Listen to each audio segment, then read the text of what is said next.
যুক্তরাষ্ট্রে ডিমের ভয়াবহ সংকট দেখা দিয়েছে। পরিবারে যে কয়জন লোক থাকুক না কেন, দেশটির অধিকাংশ দোকানে নোটিশ ঝুলিয়ে দেওয়া হয়েছে, চাহিদা ও সরবরাহ কম থাকায় একসঙ্গে 2টির বেশি ডিম কেনা যাবে না। এই সংকটের জন্য বার্ড ফ্লু মহামারীকে দায়ী করা হচ্ছে। 2022 সাল থেকে হাঁস মুরগির জন্য প্রাণঘাতী বার্ড ফ্লুর প্রকোপে যুক্তরাষ্ট্রের পোল্ট্রি খাতে ব্যাপক ক্ষয়ক্ষতি হয়। ওয়ালটন আবারও মিলিয়নিয়ার অফারে ওয়ালটন ফ্রিজ কিনে আপনিও হয়ে যেতে পারেন মিলিয়নিয়ার। এ পর্যন্ত দেশটিতে 156 মিলিয়নেরও বেশি মুরগি মারা গেছে, যার ফলে ডিমের সংকট দেখা দিয়েছে। পরিস্থিতি নিয়ন্ত্রণে আনতে $100 কোটি সহায়তা ঘোষণা দিয়েছে ট্রাম্প প্রশাসন। তারপরও দাম বেড়েছে অসহনীয় মাত্রায়।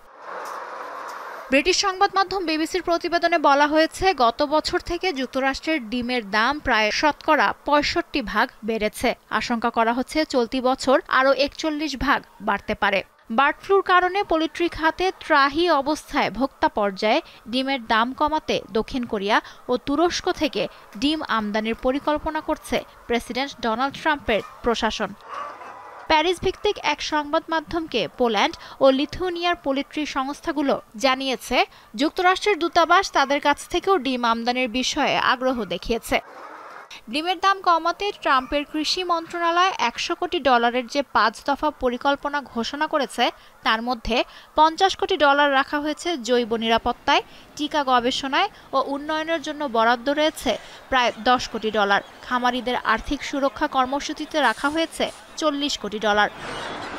নির্বাচনের সময় এই বিষয়টিকে অন্যতম ইস্যু বানিয়েছিলেন ট্রাম্প।